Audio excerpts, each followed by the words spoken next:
I'ma say it regardless, man. Appreciate y'all for tuning in. Get my camera straight. Appreciate y'all for tuning in. This is I'ma say it regardless podcast. These are the prison stories edition. Now, let me explain something first. As y'all might know, some of y'all might don't know, I did 10 years in prison from 2008 to 2018. And I don't glorify it, but that's a long time. So I saw a lot. And when me and my friends be together, drinking or just hanging out or whatever, I get into these stories. Anybody who know me would tell you that I'm not telling stories for the podcast. You know, I tell stories in real life. If you talk to me, I could kind of tell a story for whatever conversation we have. So I just basically took all the stories. You know, a lot of my homeboys said I should share them anyway because they never knew some of this stuff, and some of the stories are hilarious. So the story I got today is called Suitcasers. So around 2013, you know, I was shipped off to prison from the county, and I actually ended up in this place called Jackson CI. Now, Jackson CI, it was kind of like a rough camp when I was there. So, you know, it's not like one of those relaxed camps. It was a lot of stabbings. There was a lot of gangs. You know, it was a lot of killings going on there. A lot of, you know, all type of stuff. I wouldn't say the worst prison in the state, but it was probably up there around that time. So I get there in 2013. You know, I'm fresh from the county. I had spent like close to 5 years in the county. So now I'm sentenced. I go to prison. And so in prison, I didn't know this. They have people who go out to work. Like they work DOT, which is a Department of Transportation. They cut the grass. Like when you be riding down the highway and while the grass in the middle of the highway, like the median, you wonder why the grass is not high. It's prisoners cutting that grass. The prisoners cut the grass for miles and miles, like all the way down the state. Each prison has like a section, leads to the other section. So people go out to work, and this is basically where the contraband comes in. So me being basically fresh to the prison system, knew I was in the dorm, but I wasn't assigned to go out to work because my custody was too high. So we watch people get up in the morning and go to work, and in the dorm, and we watch people come in. So my first couple days there, you know, I was with the old heads, the lifers. So a lot of the lifers, we chill in the dorm, you know, we drink coffee, watch the news. They had me watching all type of talk shows and shit. So they was kind of like breaking down, you know, things that's going on in the prison. So I started to notice when it's time for everybody to come in from work, you know, we have stalls in the bathroom. It's a stall where you pee, and then it's a stall where, you know, you shit. So I started to notice that when it's time for people to come in from work, they go straight to the shitter. Like they just go in the dorm, straight to the shitter, and all of the shitters be packed. Now, if you could imagine that at any other time, the shit is never packed. You don't want to sit next to someone while they shitting. It's always like a person in a shitter, and then it's a blank, an empty stall, then it's a shitter. Like we don't want to sit next to each other.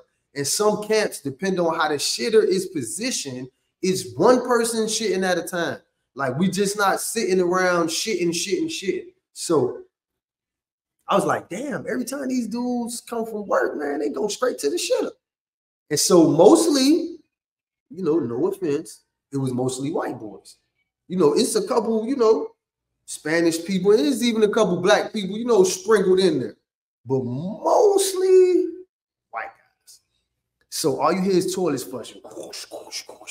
The toilet flushing. So I'm like, damn, this is odd. So one of the old heads, I overheard him talking. Now, mind you, I didn't know what he was talking about at the time, and I ain't really asked at that moment. I should have, so that way it could have warmed me up to it, and it wouldn't have been such a shock. So I overheard a conversation. This is after weeks of me seeing everybody come in from work and go to the shitter. So the old head was like, yeah, boy, them packs just came in. And so I was like, damn, I wanted to ask, what packs? Like, what's going on? But, you know, I just listen. You know, we drinking our little coffee and shit. So he's like, yeah, boy, them packs just come in. Boy, them suitcases unloading. So now I'm lost. When he say suitcases unloading, I'm lost. I don't know what the fuck is going on right now. So one of my homeboys, you know what I'm saying, from Miami, he was like, hey, Smoke, I'm about to get some phones and some cigarettes in, boy, the next couple of days. I'm like, phone? Nah, the cigarettes I ain't really too much care for, even though I smoked a couple cigarettes in jail. So I was like, yeah, shit, how you finna get them and shit? You know, I'm trying to get in on that. So he's like, yeah, man, I got my white boy, man, he gonna bring it in. I'm like, damn. Because, you know, the prison uniforms, they ain't got no pockets. And when they have shakedowns, people who have like sewn in pockets, because you have people in there who know how to sew, they'll sew you a pocket. So even though it was like illegal pockets in some people's uniforms, how you gonna get a phone, a charger? How you gonna get all that in that pocket? So I was like, damn, how they getting them in? He's like, oh man, my suitcase is bringing it. He's like, you know, I have my girl, whatever, and then, you know, he pick it up and then, you know, he suitcase it in. So now I hear the word again. I'm like, yo, why is these niggas keep referring to, you know, shit coming into prison as suitcasing, suitcasers, and suitcases? So I'm like, I'm really confused. So can you believe that I didn't even ask this nigga at the time who was explaining this to me? I didn't even ask him, hey, what is a suitcase? Didn't even ask him. So anyway, he was like, yeah, man, you know, shit, I give you first dibs on the phone or whatever. You know what I'm saying? Them shit's gonna be $350. I give you the phone for $200. You give me the $200 first, it can help get the package in a little faster because we're gonna have money up front. So I'm like, shit, bet. Call Pizza Man, call Twan, Kirk. I had called, you know, I'm getting my money together. You know what I'm saying? So I call him like, hey, bro, I'm trying to get this phone. Is this? You know what I'm saying? What you could give me? Bam. So anyway, I get the money. I say, I got the money. When the phone's coming in, he's like, oh, boy, you right on time. This will help push everything along. I can pay this person. I can pay this person because I bought the phones. You know what I'm saying? I spent the gas money for the girl to come up here and, you know what I'm saying, do whatever she gonna do. Now we got to pay the suitcase. God damn it, this nigga mentioned suitcases again, and I didn't say anything. I ain't even asked about the suitcases. I don't know. I guess like when somebody be talking in slang and you don't get it, like sometimes you just keep going with the conversation, but you really should be asking, hey, what does this mean? So I ain't even asked what it meant. So bam, pay my money. You know what I'm saying? We had to wait a couple days, wait till, you know what I'm saying? However it go, I don't want to give too much because they might still be using this strategy. So anyway, he hit me. Hey, boy, them things come in today, Smoke, be on point. Oh, hell yeah. So now everybody come in from work. For some reason, I don't know. I thought that they probably had the phones taped to their thighs or like taped to their back, whatever. Because some prisons got metal detectors. So I don't really know. You know what I'm saying? Because this 2013. I think it's a little more advanced, like when you're going in and going out to work from the prison. So I don't know what today's system is, but this is just the system that we was working in at that time. So the people from work come in, he like, hey, Smoke, boy, that shit just landed. So he's like, I'm gonna give you yours first.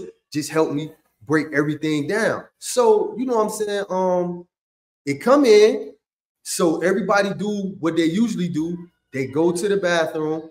They go. So now I hear all the toilets flushing. So I see my homeboy run back to the bathroom. I don't really know if it's a problem because usually when the boys come in and it's 6 to 7 people getting on the shitter, I don't really get in there. I don't get in there. So I'm waiting, but I see him go in like kind of in a rush. So I go in there. So as I go in there, you know, he kind of in the stall, but not really in the stall with the white boy. And you know what I'm saying? I see the white boy hand him like a little package. It's kind of like, you know what I'm saying? It's in a lot of saran wrap. So I'm like, not really sure what's going on. So he was like, hey, Smoke, come help me real quick. So I see he got on gloves. He got on like the green gloves. You know what I'm saying? He's looking out for the police. And so he's like, hey, make sure the guard ain't coming. He's like, hey, you need some gloves. I was like, why the hell I need gloves? So when I look, the saran wrap, I ain't gonna say it's covered in something brown that I'm assuming, I really don't know what to assume, but I'm like, it stank. I think this shit is covered in shit. So I go and get me some gloves, watching out for the police. He handed me a package. He's like, hey, rinse that off for me. It's totally brown. This is totally brown. This is totally brown. So I got the so yeah, so he give me the saran wrap. I got my gloves. I'm like, oh, shit. So I rinse it off. You know, we kind of in motion, so I really don't have the conversation with him. You know, I got my gloves on, I rinse it off, I bust the saran wrap open, and you know, we go like to the back of the bathroom, you know, to try to separate everything. So we end up getting everything. It's cigarettes in there, it's cell phones in there. You know, they had it like, you know, it was like this, like a little, but like they had it like as much of a cylinder as they could have. So you know, he give me my phone. You know, I go to the little electrical man because they got every prison got electrical man. He built battery packs for the phone because we actually charge our phone with a battery pack. I bet you ain't know that because they don't have no plugs. There's no electricity where you can plug something up. So I got my battery pack. I got all my shit situated. So later that night, I asked him. I was like, "Yo, damn, that shit was full of shit when we got it. Like, what happened?" He was like, he started laughing. He was laughing like down ball laughing. And I'm like, you know, it's prison, bro. Like, you laughing too hard, man. What the fuck you got going on? You know what I'm saying? He's like, nah, Smoke, you know, they be the nigga who be suitcasing for me, he be putting that shit in his ass. I was like, he put what in his ass? He was like, the phones, that's how we get them shits in. Niggas be suitcasing them shit. I said, hold on. I've been hearing this word a lot, bro. I ain't asking nobody. What the fuck is suitcasing? This nigga laughed again. I ain't gonna lie, this was the funniest shit to this nigga, man. The funniest shit. And so he like, suitcases, bro. That's what we call the people who bring the shit in, bro, because they suitcase contraband in their ass. I was like, what the fuck? How? He was like, hey, Smoke, I can't tell you how. He's like, but that's how they get it in, bro. I was like, they stick it all the way. He's like, listen. I don't know how far they stick it. If it's halfway and they able to maneuver with it halfway being in, that's their business. If they able to get it all the way in and be able to maneuver, that's their business also, bro. I don't know what they're going through mentally or physically. I pay them to use their ass as a suitcase. And I was like, bro, you have to be fucking kidding me. And so that was mind blowing. That was like my first introduction to suitcases. And I even had, and I even was wondering, like, is these guys gay? Because like they stuffing shit in their ass. But believe it or not, the dudes who was actually homosexual in there, they was, those the main suitcases. But you had straight dudes who was putting shit in their ass. Now I know what y'all thinking. Gas, you can't call them straight if they putting shit in their ass. But I've never known them for no homosexual activity, so I ain't gonna call them gay. You know what I'm saying? Whatever they prefer, they never was into any homosexual activity, but they was shoving stuff in their ass. So I don't know, y'all can take it for what it's worth. In prison, you don't call somebody gay until you see them doing something gay. You just don't assume. So anyway, that's suitcasing in a nutshell. So hit y'all with another story, man. Thank y'all.